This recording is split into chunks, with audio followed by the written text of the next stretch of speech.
बिस्मिल्लाहिर्रहमानिर्रहीम अस्सलाम वालेकुम। Welcome back to my channel.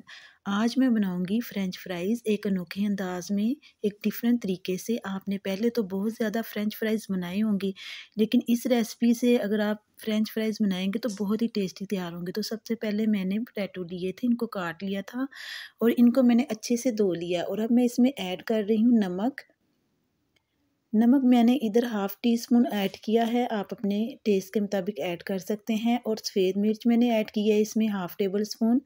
Soya sauce मैंने इसमें 2 टेबल स्पून ऐड किए हैं और ऐड किए हैं चिली सॉस के 2 टेबल स्पून। इन तमाम चीज़ों को आपने डालकर अच्छे से मिक्स कर लेना है।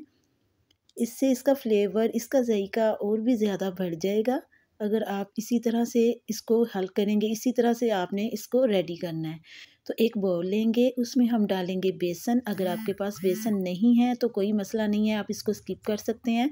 आप खाली मैदा और कॉर्नफ्लोर भी डालकर इसको बना सकते हैं। और इसमें मैंने डाला है नमक टेस्ट के मुताबिक, और इसमें डाली है रेड चिली, और थोड़ी सी अजवाइन डालेंगे और थोड़ी सी काली मिर्च का पाउडर डालेंगे और एक अदद अंडा डालेंगे और फूड कलर डालेंगे थोड़ा सा। और इन तमाम चीज़ों को आपने डालकर अच्छे से मिक्स कर लेना है। थोड़ा सा पानी ऐड किया है मैंने ताकि इसकी अच्छी सी पेस्ट बन जाए। ये देखें, तो इसमें लम्स जो हैं ये बिल्कुल भी होने नहीं चाहिए। आपने इसको अच्छे से फेंट के इसकी अच्छी सी पेस्ट बना देनी है। और जो मैरिनेट किए हुए थे हमने पोटैटोस, उनको आपने इसमें डिप करना है। देखें, और ऑयल हमारा प्री हीट हो चुका है, तो मैं इसको इसमें डाल दूँगी।